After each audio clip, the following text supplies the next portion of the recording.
All right. Okay. So welcome everybody. And the first thing we usually do is go through the 7 daily inspirations, and we choose one to start off with, and we go from there. I'll give you the titles of the last 7 daily inspirations, and we can go from there. You can choose. Okay. And pardon my voice. I'm a little bit off voice today. Okay. June 17th. Releasing our personal blocks to the awareness of love. June 18th. Letting go of the ego's illusionary idea of failure. June 19th. How others help us heal.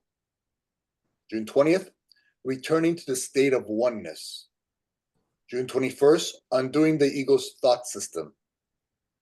June 22nd. Merging into oneness. June 23rd, releasing thoughts of judgment and self-judgment. And June 24th, feeling free to feel your feelings. All right, so does anybody have any ones that might interest them, if they can remember the title? I'm interested in the one helping others heal, and also the one about letting go of judgments. I don't know which one you prefer. Okay, let's go. Helping others to heal is June 19th, and then releasing thoughts of judgment is June 23rd. So I'll go ahead and do the June 19th first. All right, so when I do this one, kind of think about your own life and see how it applies. Okay, how others, and that's others in quotes, help us heal. Okay, paragraph 1. You naturally eject tainted food out of your body to, to help keep your body as healthy as possible. In a similar manner, you naturally eject or project illusionary thinking out of your mind in order to better see and understand the beliefs that are separating you from your loving nature. This projection helps you better reflect, see, and understand your internal condition. By seeing your internal condition projected out into the physical form, you're more easily able to look at, deal with, and heal it. This process helps you forgive and let go of the emotional distress and mental anguish that you had been carrying within. Your example of triumph over the seeming darkness then helps others see that they too can transmute their darkness and return to being one with the light in them. Paragraph 2. Today, let us remember that we define others in this world through the thoughts we think. If we would like to heal this world, then that healing must begin within our own mind. Anytime we support a thought, belief, or idea that is not reflective of our loving nature, our soul will call out to the universe for help and healing. Those who have come into your life are there because they have heard your calls for help and healing. They have, in essence, volunteered to help you heal. When we understand this, our reaction towards them goes from judgment to gratitude. That's the gratitude is Wendy's favorite. For they are allowing us to project onto them, see, and work through the thinking that is separating us from our loving nature. Today, let us thank them for their service to us. Today, let our gratitude toward them be a sign to us that we're indeed healing. That's end of paragraph 2. Well, we talk about that a lot in the course about how pardon me. Yeah, my voice is going to be a little bit off today. We talk about a lot in the course how whenever there's who you truly are, right? The only truth in you is the love that God is. That's the only truth in you. That's the only thing that belongs inside of you, is that love. Now, because of our past programming, we have bought into the ego's programming of judgment, of anger, of frustration, of fear, of anxiousness, of doubt, of guilt and shame. And so we have these little spots in our bodies, right, that are not really us. And so our soul calls out to the universe for help and healing. And our brothers and sisters in this physical form volunteer when they hear our calls for help and healing. And so let's say you're feeling anxiousness or doubt or fear. Then that gets projected into the universe. The universe projects it into the physical form. Somebody here volunteers to be that projection of your internal delusions so that you can see outside of you what you're holding onto inside of you. So now, because you have this person in front of you and you're judging them or condemning them or thinking anything other than loving thoughts towards them, then you know those things are living inside of you. Okay? So now if you forgive this person, if you decide to have compassion and understanding and forgiveness and mercy and grace towards that person, then you'll start to heal this little part in your own body and mind that you're holding within, that darkness that you're holding within. So when you forgive this outer world, this physical form, and release it through the act of forgiveness, then this begins to heal too. And what comes in its place, instead of judgment and anger, frustration, and resentment, becomes love and compassion and kindness and generosity. And so the point is that every single person out there that you think unloving thoughts of, they're simply helping you begin to see what your internal condition and conditioning is. And so when you recognize that, obviously gratitude is the proper response to such beings. James. Yeah. Oh, it's Wendy. Okay.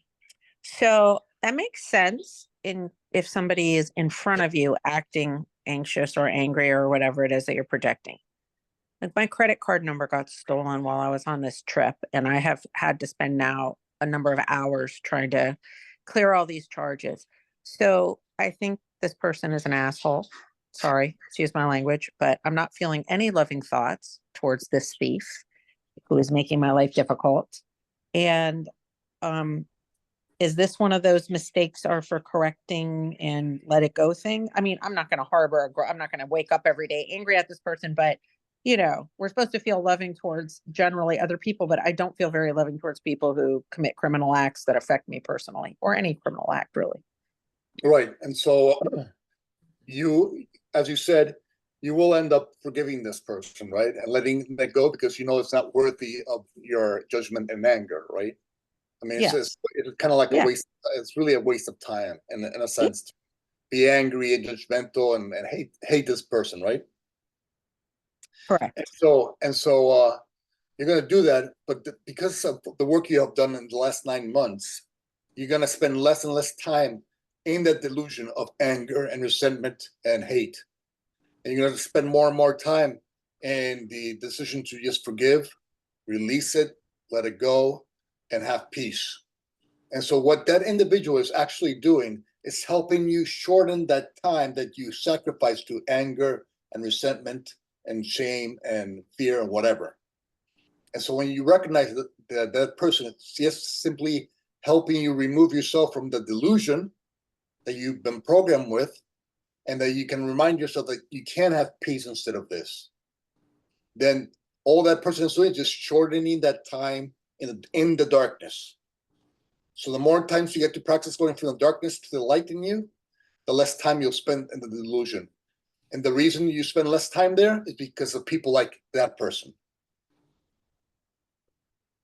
All right. I'm going to have to agree with you because somewhere along the time that I started Course in Miracles, I was pulled over by a police officer and got a massive ticket for like $400 for something that he said I did that I did not believe I did, which I never speed through school zones, but he said I was in a school zone. And it was a huge ticket. And I was so mad that I woke up like every day just poisonously angry and wishing bad things for him because, I didn't do it. And anyway, like right before I went on this trip, I was fighting off an illness, and I went to go to Walgreens, and there was an officer waiting like 20 seconds outside my house, and he pulled me over and said I was speeding down my residential street. Now you all think I'm a big speeder, but I'm not. I didn't even think I was going fast. But anyway, he pulled me over, and seriously, I wasn't even mad. Well, partly maybe because I was sick, but I remember just feeling like this must be must be a terrible job to just do this with upset people all day long. And when he walked away from my car, in my head, I thought, stay safe. And I just went home and called the ticket clinic, and I was like, wow, I really have changed. I don't know if anybody else notices this, but I am not the same person who, got this ticket back, losing my mind. That's it. Yeah, So, that's the miracle. That's where the miracle resides, is in that growth. And so little by little, you can spend more and more time in that light, being that light to self and others. And it was only because all those times you got to practice letting go of the darkness. And so all that practice is a gift from the universe to you. And when you recognize that each moment, no matter how challenging that moment may appear and be defined by the ego as, in reality, all it is the gift from God to you, because God needs you to be a light, not 50% of the time, not 60% of the time, but 100% of the time. And so he's getting you there in your own way, at your own sacred pace and time. well, I'm not going to be at the part where I'm thanking somebody for giving me a ticket, but I will thank you and the Course in Miracles because, like I said, I had a much different reaction the second time around, which was pretty calm and not bad. And actually wishing him safety in my mind was a pretty good, it wasn't like I did it intentionally. It just came up in my mind. So I assume that's the Course in Miracles helping me remember this is a human being also. Mhm. Yes. Any other comments in regards to Wendy's little example?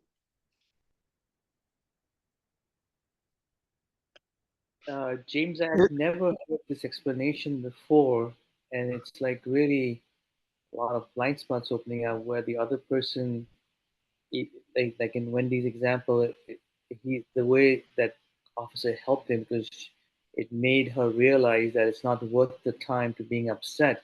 That itself is the service that this person is doing to shorten the time that you're getting upset. That's mind blowing. I had never thought of that. Yes. So just imagine that. Okay, just imagine that God is love and all, right? So if God is love and all, then every moment in our experience here must be in some way, shape, or form here to help us grow, heal, and awaken.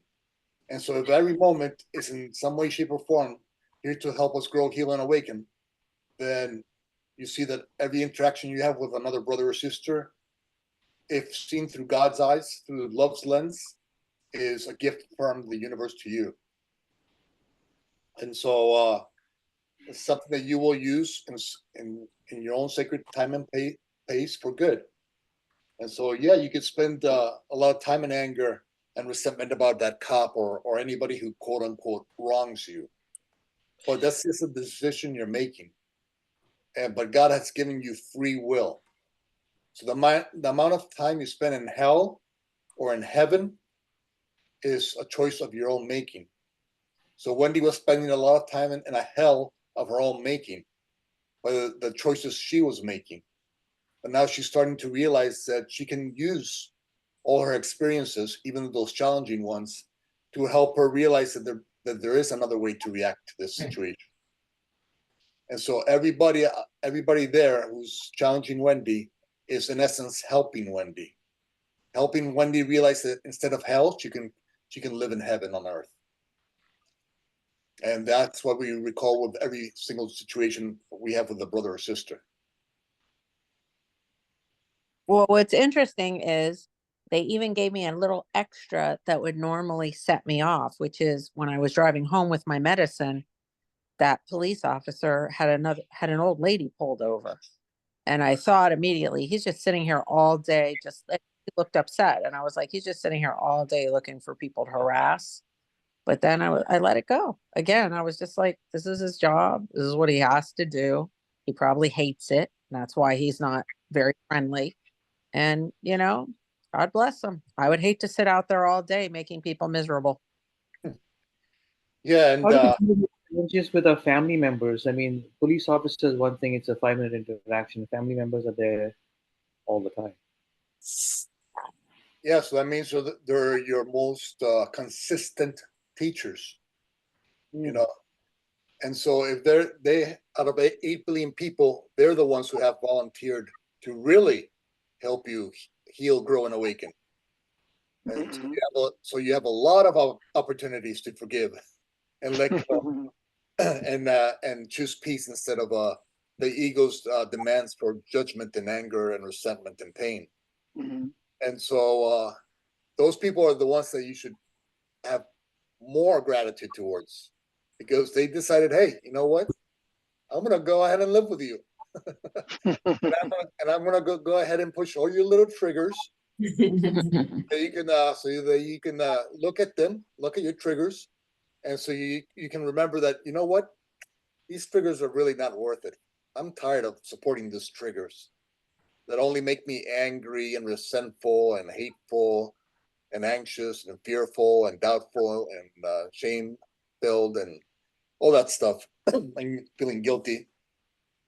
And so when you realize that this person is just here to help me awaken to who I truly am and who I do not any longer desire to be, then obviously appreciation is your response to those people.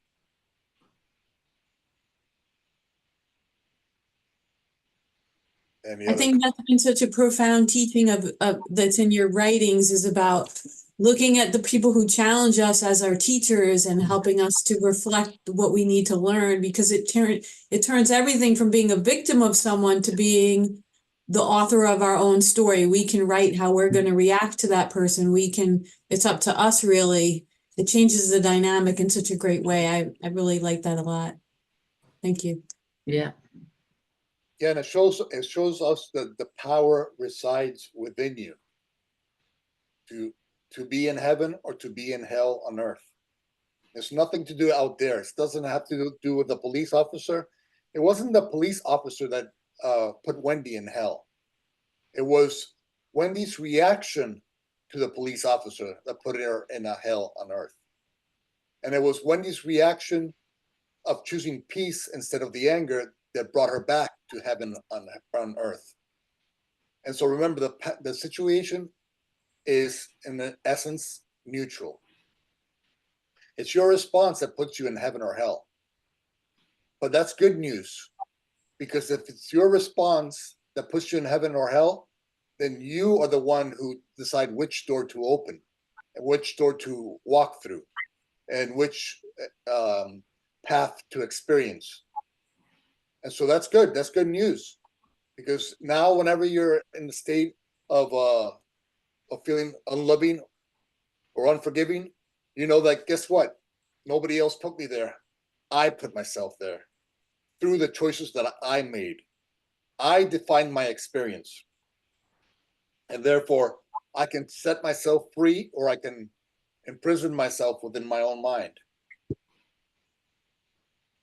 And so any person that comes into your life today or any other day, all they're doing is helping you choose between heaven, choose between heaven and hell, basically, between madness and being the light of the world. Mhm. And you're always, no matter how challenging the situation may be, you're always just one simple choice away from peace, one simple choice away from heaven. No matter how complicated the argument got and how nasty it got, in any moment, you can begin anew. You can say, you know what? This madness is not worthy of me. I'm now going to choose to forgive myself for my misperceptions of my brother or sister. I'm not going to choose to forgive my brother and sister, and I'm not going to have peace. And when I have peace, I start to feel like, you know what, this kind of feels good. I kind of like being in state of mind. And little by little, you choose peace and more peace, quicker and quicker.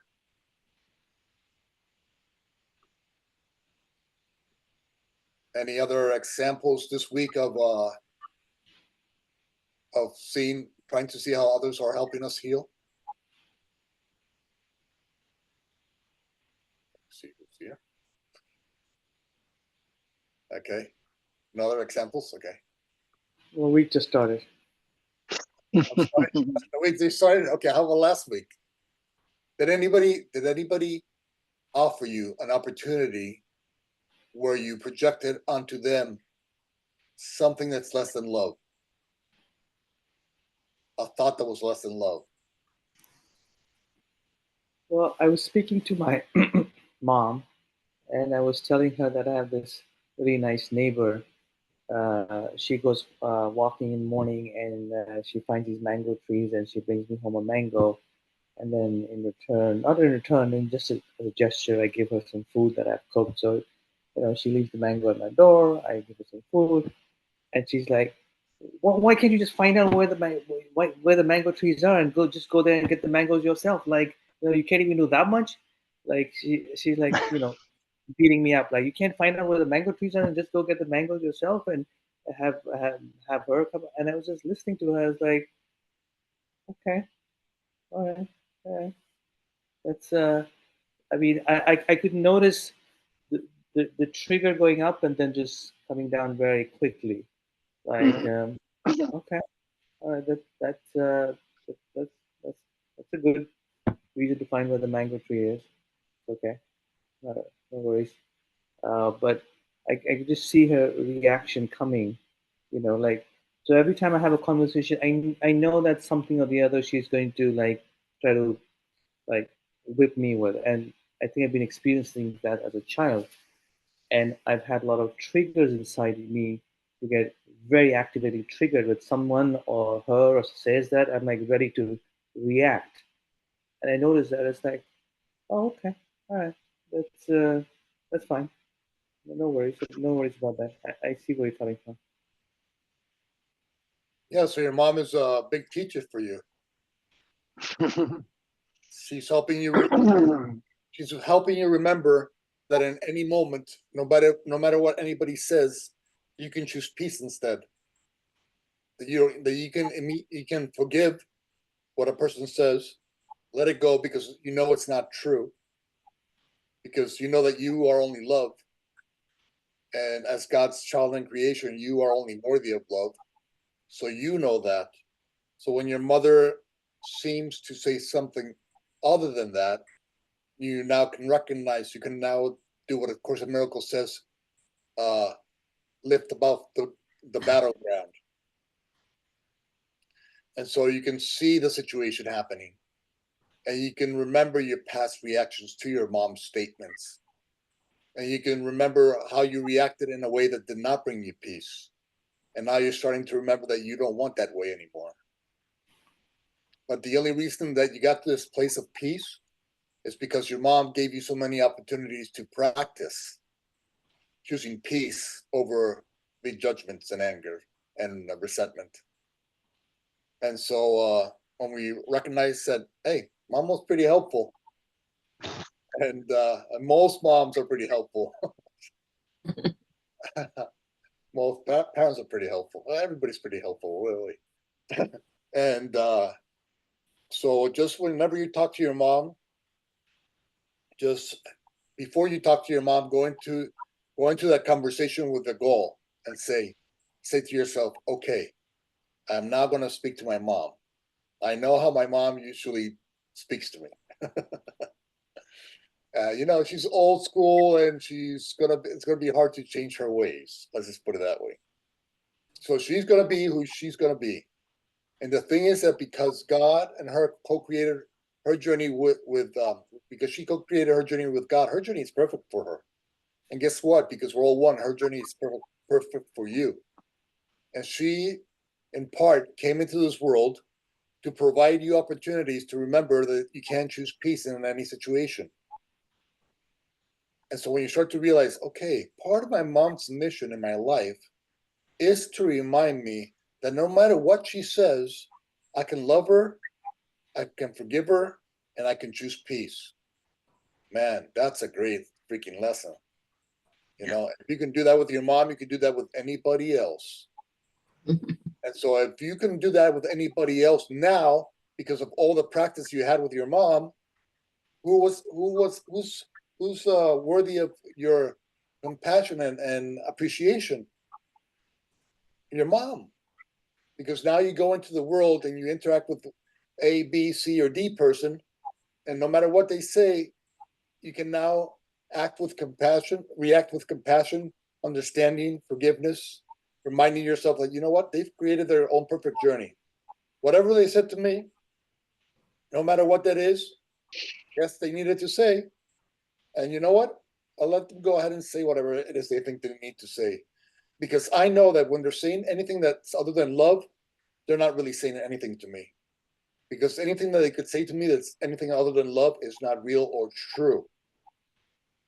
And so thank you, Mom, whenever you're dealing with the car dealer or the person in the shopping line or whatever, or somebody cutting you off on the street.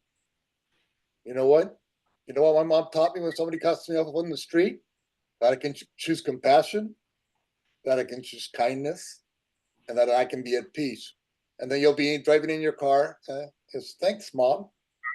Thank you, Mom, for helping me practice letting go of my delusions and returning back to my true nature, which is love and only love.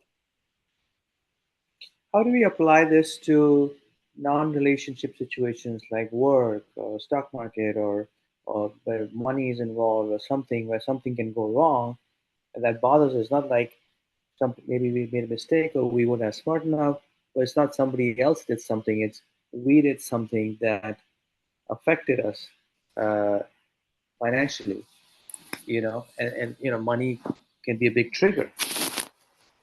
Yeah.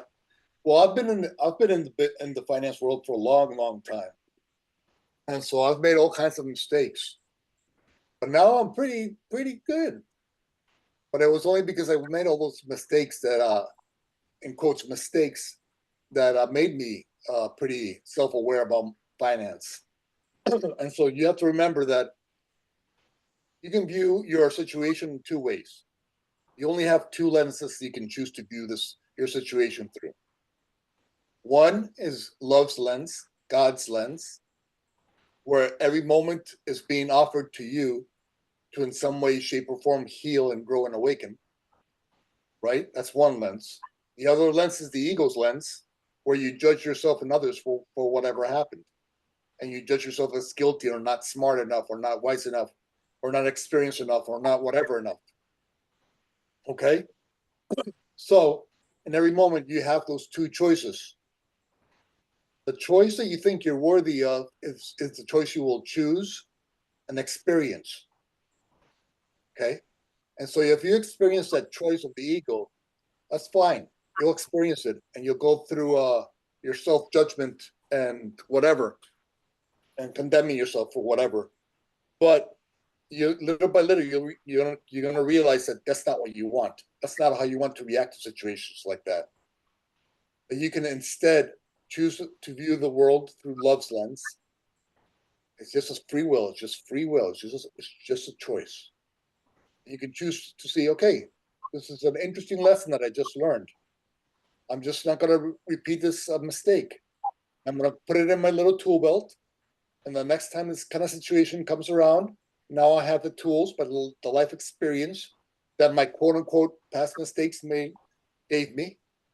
And so now you realize that because you have those life experiences in your tool belt, now you don't have to go through that experience again. But it was only because you went through the experience that you now don't go through the experience.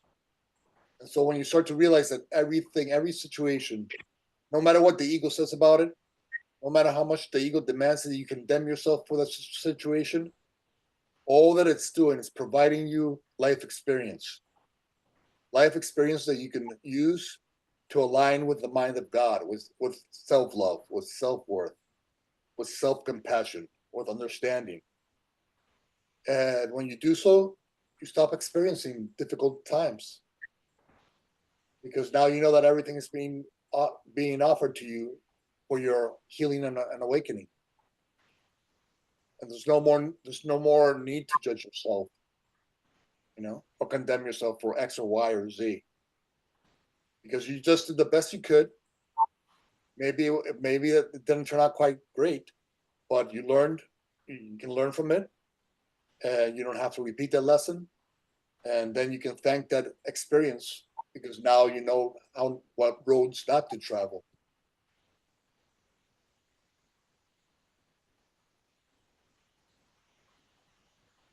Okay.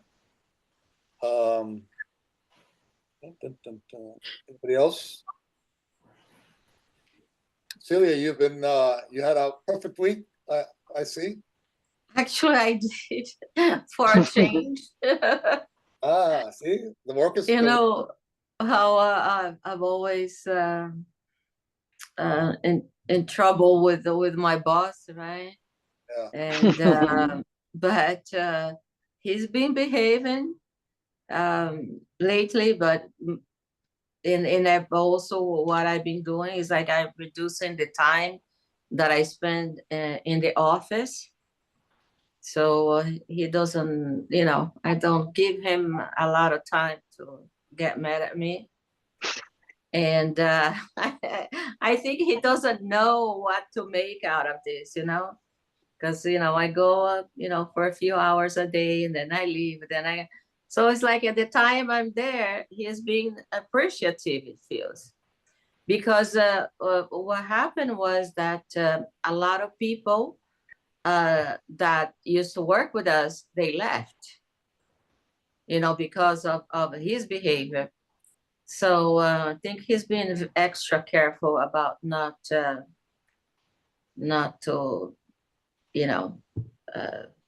yell at me too much, So, but I've also trying to change jobs. And that was something that upset me a little bit, but I came to terms with, because I've been negotiating with this firm for about since 2019. I've been negotiating with them to move, and then finally I was going to move. And when I went to sign the contract, I asked them, it's like, I don't have the Series 65, right? Because everywhere in the contract they had advisor. And I said, it's not my position. And because I'm a relationship manager, I don't give advice, financial advice. I don't have the license. And they said, no, I mean, you need to have the license. So basically the deal fell through. And they said, they only, if you want the position, you're basically going to have to take the license. And I said, I avoided my whole life to take this license because I hate taking tests, right? And then now I'm going to have to study for it, which I've started to do it in order to, to get the job that I've been working, for so many years to get it. So that was upsetting because I had already introduced my biggest client to these new people, right? So now I have no way of, going back. So I said, this must be something that the universe is telling me, right? Because it's like I'm always scared of taking this test, and I'm gonna have to face it, to face my fears and do it if I want to move. So in the beginning, when I told them, I said, no, I'm not gonna do it. I'm not gonna take this test because it's very hard. And then after, I thought, okay, I don't have anything to lose by trying at least, So that's where I'm at, getting myself into tests that I've been avoiding to take it for whatever. It'll take you 2 days. I've taken that test. It's easy. It's Don't worry easy. I know, it's funny because some people say it's easy and some things it's super hard, So, but so far I've been reading through. I haven't found that hard. So, but I haven't done the You just need 70 and you just do the practice test. That's it. Yeah. All right. I'm gonna do it. I haven't told them that I'm gonna do it. I just left things in limbo, and I'm gonna go back when I pass. So, not the word I'm gonna pass. Yeah, you want to. Yeah, one of the things you want to do is you want to start changing the way you think about the test. Okay. Yeah. Because you have free will. Okay, so you can keep on thinking about the test and thinking that it's going to be hard, it's going to be rough, and you're not going to pass it and not whatever. This is just a story you're telling yourself, okay? So if you can tell yourself the story of how difficult it is, why not instead tell yourself a story of how easy and how well you're going to do in it, right? So instead of using these words that keep making this thing more challenging, start using language that's going to make this thing more approachable and more doable. Okay, so every time you think about a test, say to yourself, okay, God is inviting me to do this test so I can let go of all my fears and doubts about my ability to resolve and get through this part of my life.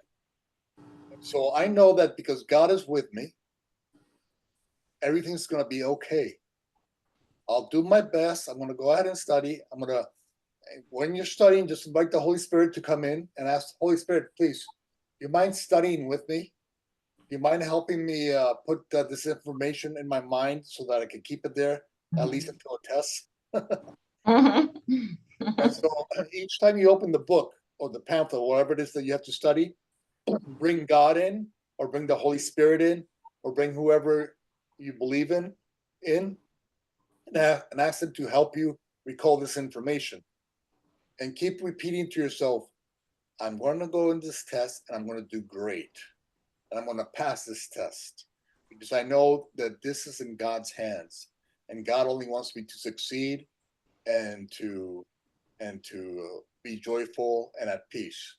And so this is going to work on my behalf. And so keep on repeating. You have time, focus, and energy. You can put it here in the block and block your perception of that test, or you can put it here and support your studying and whatever it is that you need to go through to pass the test. So stop whenever you start to think this test is too hard. Immediately stop those thoughts. Stop those thoughts. Don't give those thoughts any more of your time, focus, or energy. Okay, saying, okay, what is happening right now is the universe is inviting me to practice shifting my perception about this situation, to practice trusting God more. And so thank you.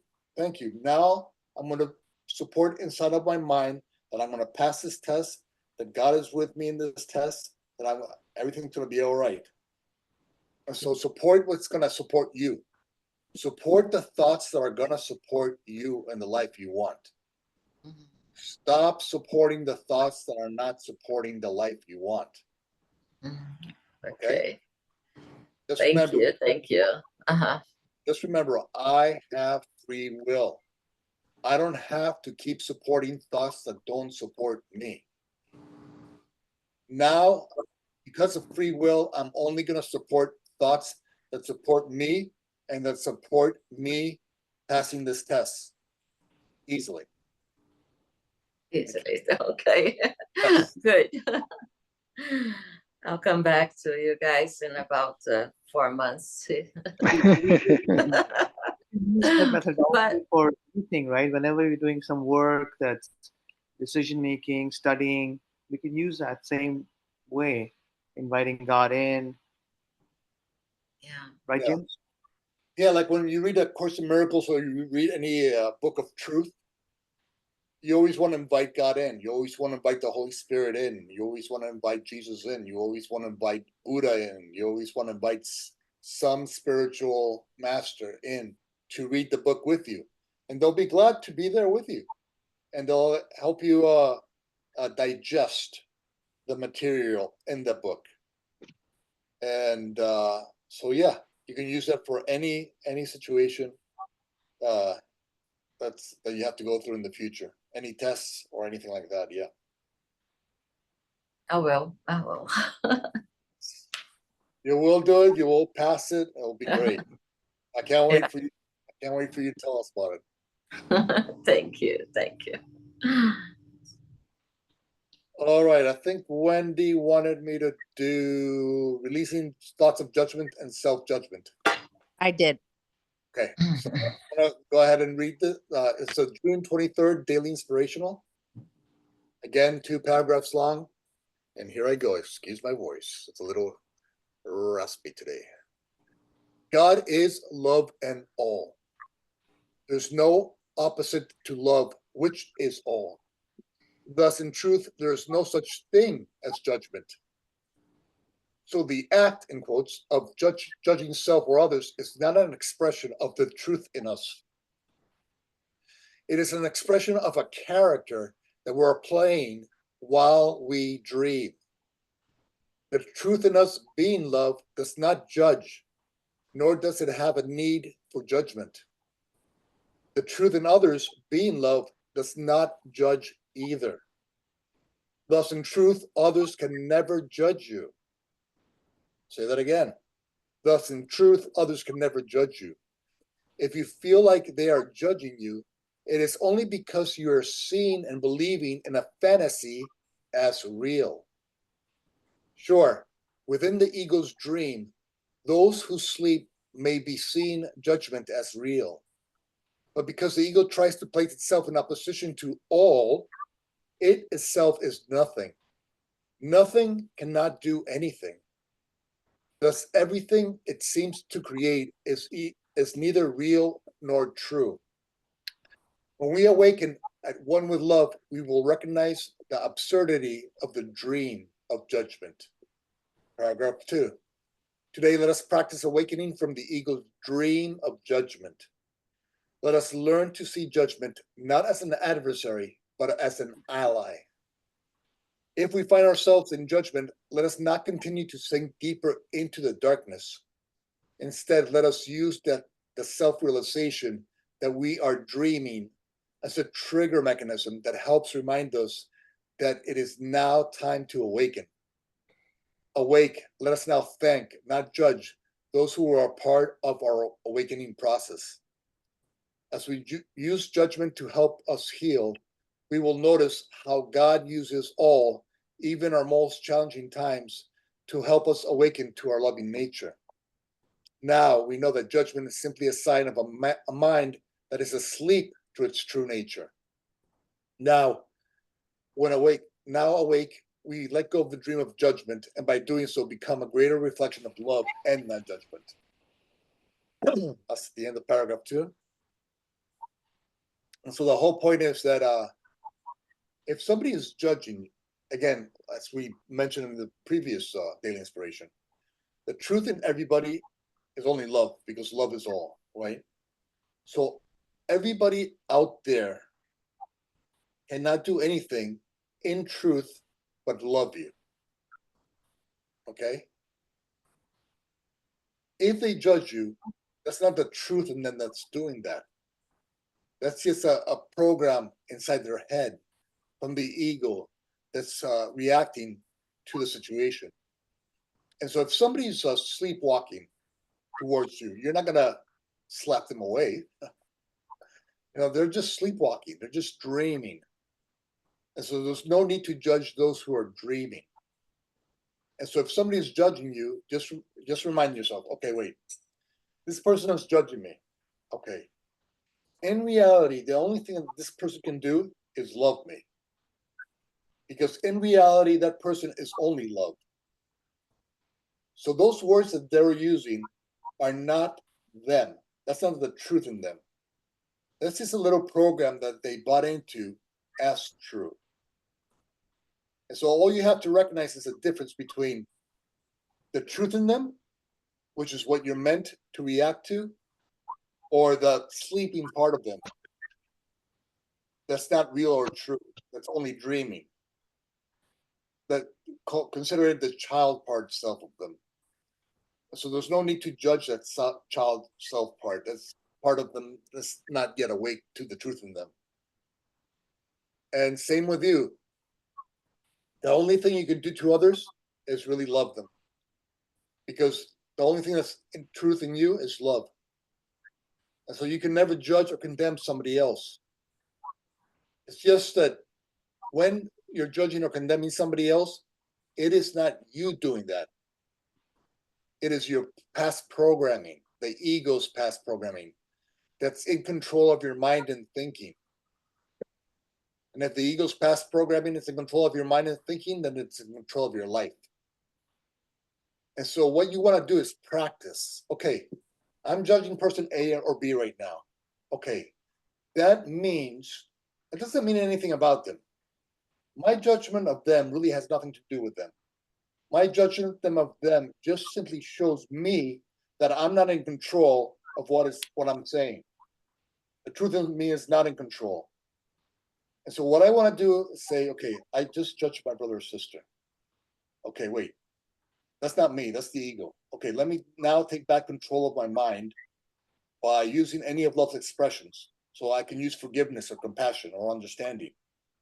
And now I take back control of my own mind from the ego. And now I can see my brother and sister through that lens of compassion and understanding and grace and mercy. And so the ego wants you to judge somebody, right? Because the ego wants you to think that you're separate from them, that they're a body and you're a body. So if we have two bodies here, then that means that I can judge that person without hurting myself. That's what the ego wants you to think, because the ego's fuel source is judgment. So what you want to do is the opposite of what the ego demands. If the ego demands judgment, offer forgiveness. If the ego demands condemnation, take your mind back by offering compassion. If the ego demands fear or doubt or anxiousness, stop the ego's mindset, take back control of your mind, and choose to trust God more with your situation. And so all you want to do right now is recognize, I'm judging. Okay, that's not me. Let me take back control of my mind. Let me align my mind with love, and then let me act from a place of love.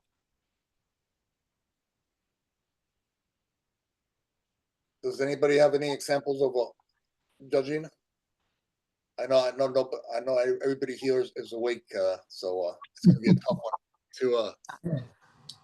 I can give you a 24/7 play-by-play of all my judgments, but my question is really about the ego, because you're always saying that, like everything is for the good and everything is put there to teach us and everything is put there to show us a distinction between love and not love. My question is about the ego. So Kabbalah calls the ego the opponent.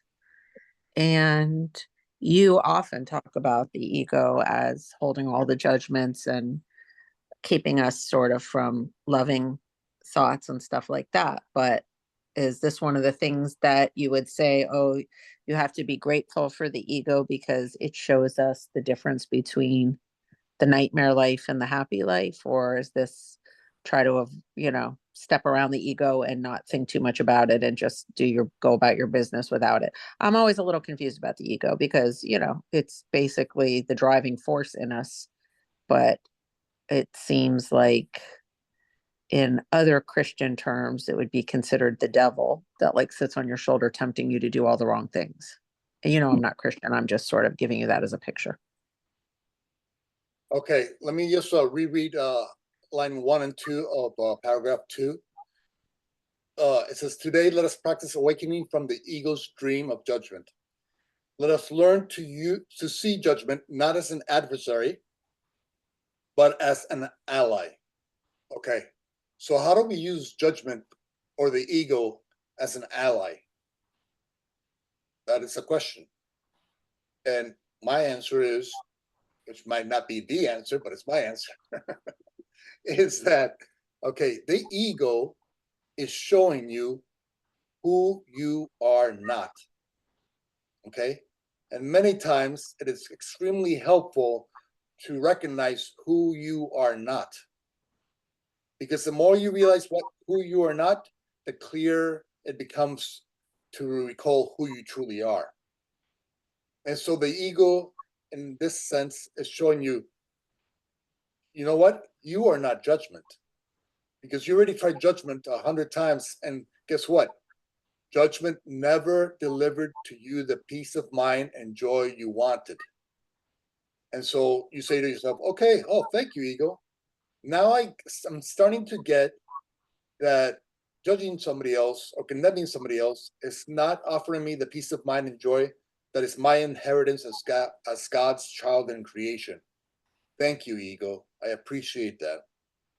And so now the ego unwillingly becomes your ally in your awakening process. And so when you recognize the ego as an ally in your awakening process, because it's reminding you of who you no longer want to be, gratitude becomes your response to the ego.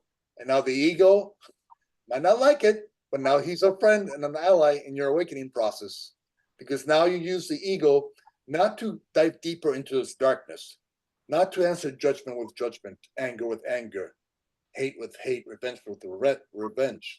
No, now you use it to see that judgment, anger, hate, revenge, that's not what I want. That's not who I came here into this world to be and represent and share. Thank you, ego, for teaching me who I do not want to be. And so now the ego simply becomes a trigger to me. Okay, I'm judging. Oh, that's the ego. Thank you, ego, for showing me who you are. I remember you very well. I remember the path of judgment very well. It's never served me. It's never delivered to me the destination of peace. Thank you. I now choose forgiveness and I achieve the state of peace. And so now the ego becomes your ally. Does that somewhat answer the question, Wendy? Yeah, it does answer the question, but it sort of sounds like the girl who surrounds herself with really ugly friends so that she can feel pretty.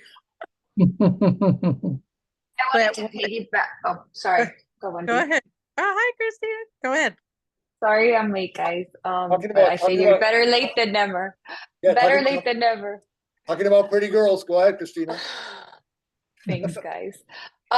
So I've been having a lot of experiences with the ego, like me and my ego, like I'm having to come to terms with it lately, and at new levels. And what comes to mind is, I believe it's Paul in the Bible where he talks about the thorn in his flesh and how that thorn is basically what continues to drive us towards God.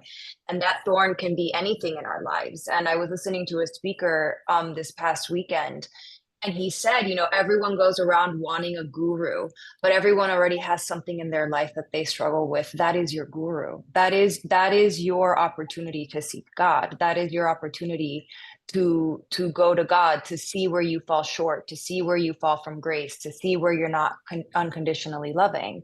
And it all manifests itself in different forms in all of our lives. And it can be something that we battle with internally. It can be someone in our life that we have a relationship with that we have to constantly, you know, find that place of peace with. I mean, it just shows up in so many different ways. And so what I've been learning, you know, with my ego that is slowly becoming my amigo, literally, is like, how do I reframe like this idea of the ego, and how can I see it as a blessing? And something that James helped me with last week was, my ego has gotten so loud recently that it's really showing me how it's still in so many different areas of my life, and how there's always a deeper level of surrender. There's always a deeper level of having to seek God, because without God's power and without God's help and without God's grace, like I can't navigate things in a very loving way. And so I continue to like cultivate that relationship so that I can continue to show up to the world as I believe my higher power would have me be. And so I think that the ego, if you are able to reframe it when it creeps up, it's really helping us and driving us to seek God in a deeper way, because it's driving us crazy, or it's driving me crazy. So it is a gift. And I was actually just writing that as James was speaking. I said, thank you for the triggers that reveal false beliefs within my own self. And I'm thankful for this and the service that it's providing to me and to others. God bless others and change me, because really the one that needs to be changed is me. The one that needs its ego deflated is me. The one that needs to like open up her heart is me. And my ego helps me see that. And of course we all fall short, but then we get back up and then we try again. So There's always a deeper level of surrender. Yeah, it's always we who are defining our experience. Okay? So it's always we who decide to view the world through the ego's lens or through love's lens. And so if you lack peace, it's simply because you allowed yourself to see the world through the ego's lens. And all you have to do, no matter what the ego's story is put the ego's lens down, forgive yourself for that, and bring the love's lens up and see your situation now through love's lens. And that's the simplicity of one of the course. It's saying, listen, you have free will. Whatever it is that you're experiencing, you defined. Okay? And so if you defined it, the power to heal and have peace is within you. It's not anywhere out there. And this is very good news. Because nothing, if you realize that nothing out there can affect your peace, it's only when you define something out there as less than a gift from God to you, from the universe to you, you can stop. You can stop going down the dead end road that you know leads you nowhere you want to be, and then choose once again. Just choose once again. You just practice recognizing when the ego is taking control over your mind. When am I viewing my brothers or sisters or situations with judgment? That's the ego. Anger, that's the ego. Hate, that's the ego. Resentment, that's the ego. Fear, that's the ego. So learn those triggers. Learn the ego triggers. And if the ego if the ego's if you're using the ego's tools to view the world through, all you have to do is practice quicker and quicker recognizing when you're not in control of your mind and thinking. Okay, I'm judging. That means I'm not in control of my mind and thinking. I'm resentful. That means I'm not in control of my mind and thinking. I'm hateful. That means I'm not in control of my mind and thinking. But guess what? All those situations are helping me see when I'm not in control of my mind and thinking. And now because I know when I am not in control of my mind and thinking, now I can take my control back by forgiving my misperception, letting it go, coming back to center, coming back to love, and offering only what love would offer. And that's all we have to do in each and every situation. And we yeah, go ahead, sorry, Christine. Coach. Yeah. And we always have that choice. And like I think that what I've also been learning a lot recently is having compassion and grace for myself when I fall short from what I believe love would have me do. And recognizing that there's always going to be another opportunity in life to show up again. Like there's always going to be those pop quizzes. And sometimes I'm going to ace them because I do ace them sometimes. And then sometimes I'm not. And I'm going to freaking fail them. And that's okay too, because there will always be more. And I had a situation this past weekend. I'm visiting my family and I rented a car. And I just noticed this morning that someone went by the side of the rent-a-car and completely keyed the side of the car. And it wasn't like that when I picked it up. And it really hurt me because, of course, like the fear came in where like, how am I going to fix this now? Or what am I going to do? Or what are they going to charge me? Or what's going to happen? But then my second thought was like, wow, like what a projection of whatever this person was experiencing. Like, what is it that is within this person that they felt the need? And I don't know where it happened or when it happened.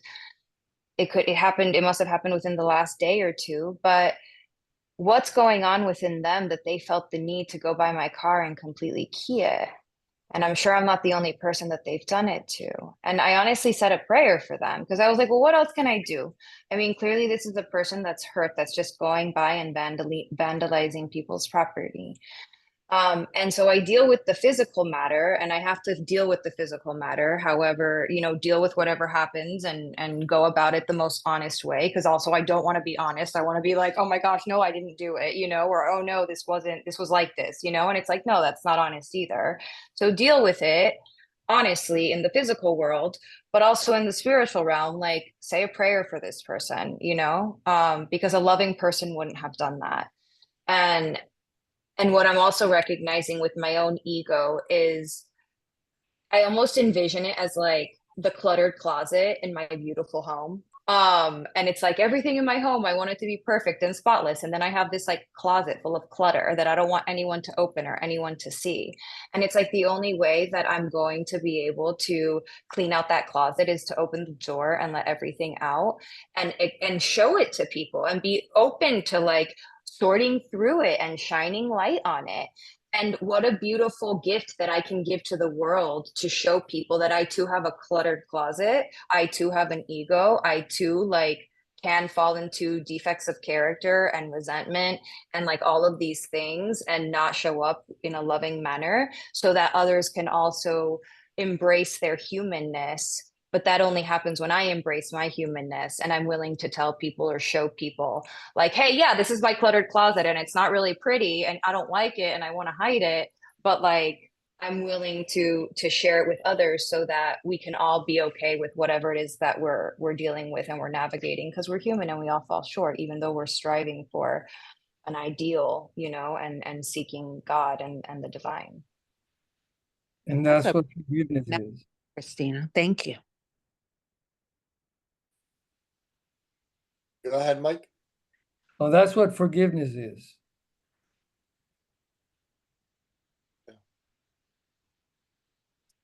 Yeah, and I love the make the ego my amigo.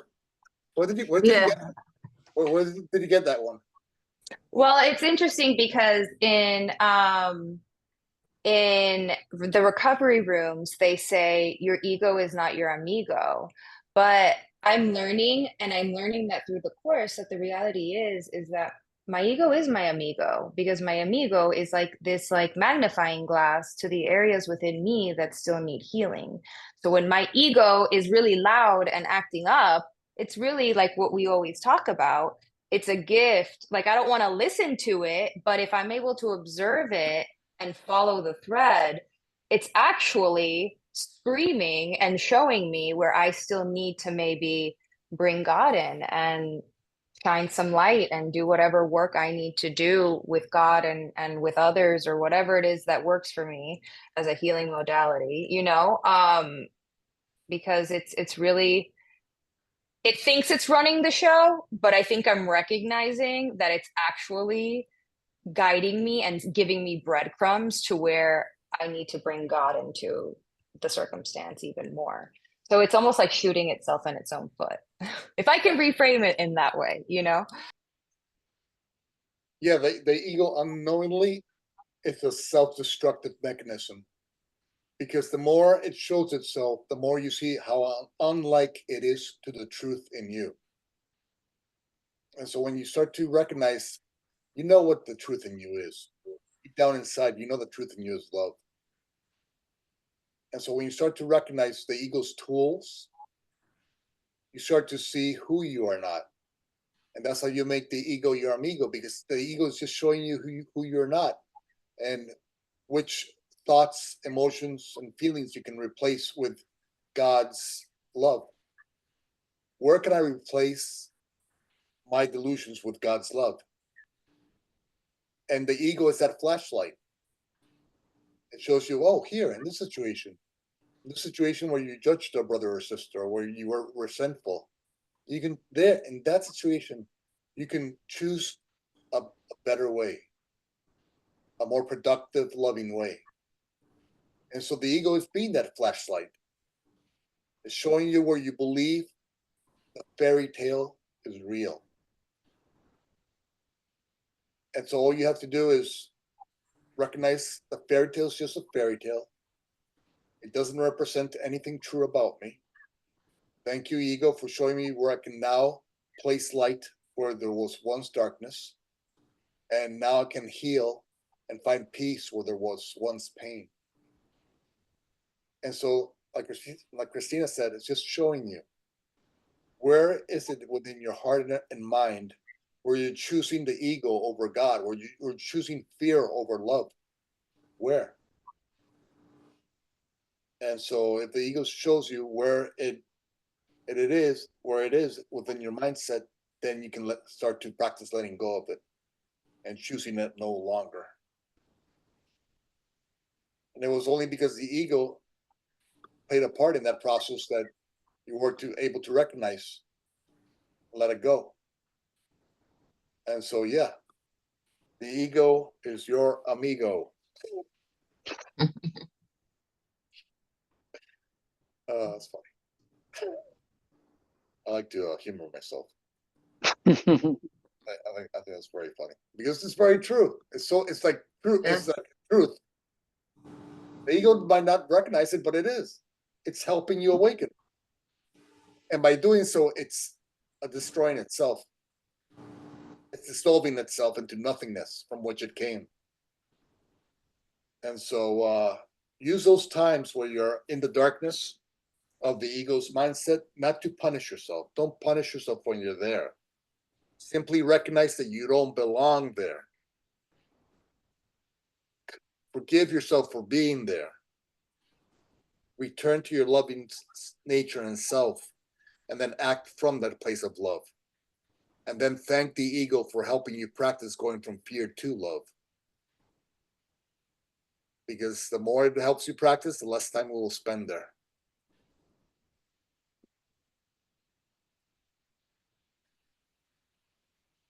Any other ego amigo comments?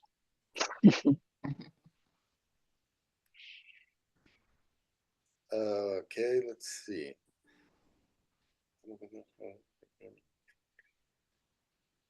Yeah, When is so the recording of this class going to be posted? I want I'm to sorry, listen to bro. it again. Sorry, When what? is the recording of this class going to be posted? I want to listen to it again. Oh, this class? Tomorrow, 5 p.m. Yeah, on my YouTube site. And yeah, and so that's the simplicity and beauty of this information, is that you can do this same exact thing with every single interaction that is unloving in nature. All you do is, okay, there's a situation right now that's unloving in nature because I defined it as so.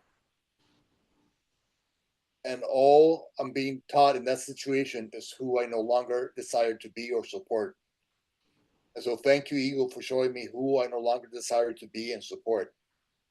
Now I dismiss the ego because the ego's lesson is complete. I dismiss it by forgiving it. I align with the truth in me. And then now I offer whatever aspect and expression of love the moment and situation is asking me to offer. And so when the ego demands judgment, I now offer forgiveness instead. If the ego demands condemnation, I catch myself. I don't belong there. And now take this moment to recall that I'm meant to offer compassion instead. If fear or anxiousness try to disturb my mind, I now just simply recognize it's not where I belong. That's not an expression and reflection of love. I now forgive myself for the misperception of my brother or myself. I now align with the truth in me, which is only love. And then I offer that moment an expression of love that fits that moment and that individual. And that's what I do with every single situation. That is the simplicity of the course and this information. It's that you do the same exact thing no matter what the ego's story is. The ego loves complexity because it becomes a distraction from recognizing who you truly are. But truth is simple. That's what we talk about in almost every class. This is simple because this is the truth in you. And only the truth in you is true. Only the love in you is true. Only the peace and joy and compassion and healing and kindness and charity and joy in you is true. Because all those are expressions of love. Love is your father, your true father. Love is your creator, and you are God's child in creation. And therefore, you can only ever be what God is. Period. The end. You can only ever be what God is, and God is love and all. So love is all. So anything in opposition to love, you are not. You are not anything in opposition to love. No matter what the ego says, no matter how you've been programmed to believe about yourself or your mom. She is love and only love.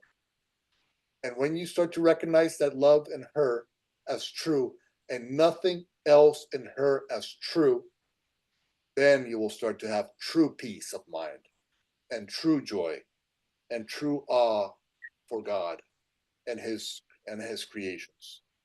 And guess what? We're all one. So when you finally learn to only love your mom, no matter who she thinks she is, and when you only see love as her truth, guess what? That will simply extend to you. That will simply help you recall and reinforce who you truly are. The love that God is and nothing else. That's the beauty of truth. It's just love. And every moment, in every situation, offer only love. How hard can this world be? How hard? I mean, this is literally heaven on earth. It's just that we're choosing to see hell. In each situation, in each moment, offer only love. Whatever expression of love the moment is requesting. And that's it. Do that and you'll live in heaven on earth. Do that and you'll be the light of the world that God created you to be. Do that and you will feel fulfilled because you will be doing what God created you to do, to be a light in this world. That's the only way you're ever going to feel fulfilled, is to do what God created you to do in each moment and for every person that God sends your way. It can't be any more simple. Really. It's there. Heaven is right there on a plate for you. Every moment I can choose heaven or hell. I'm worthy of heaven. I'm going to, from now on, before every interaction, I'm going to prepare myself. Before every interaction, I'm going to tell myself, no matter what the situation, how it appears, or comes about, or reflects itself in the physical form, I am going to choose only love. No matter what, my only response is going to be love, in some way, shape, or form. Love, and you do that before every interaction and situation.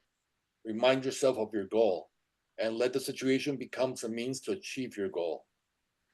And that every person in that situation is simply helping you achieve your goal, which is to remember that you can create heaven on earth, not only for yourself, but for everybody around you.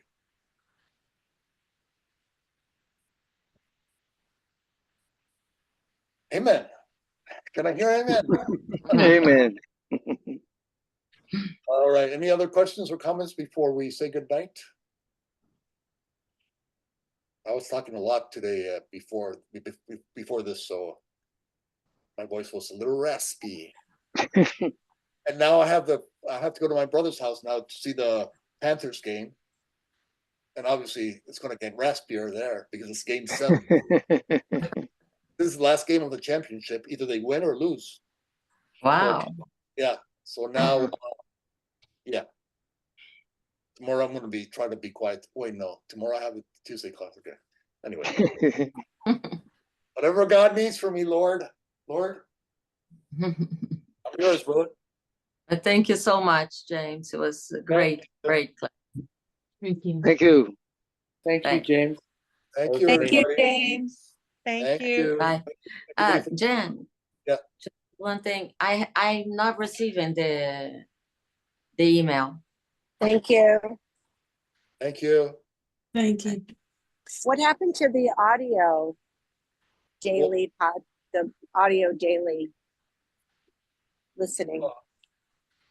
Yeah, unfortunately, the person who was doing the audios, he did them from January to like May, I think. Jennifer, you can tell me which. Uh, And then unfortunately, he passed away. oh, I'm sorry to hear that. Yeah, and he was a great guy. He was actually Hall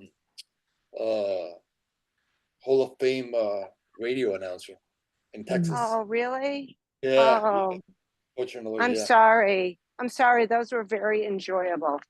Yeah. But we'll find somebody to finish off the audio parts. Oh, yeah, I'm sorry to hear that. Thank Yeah. you.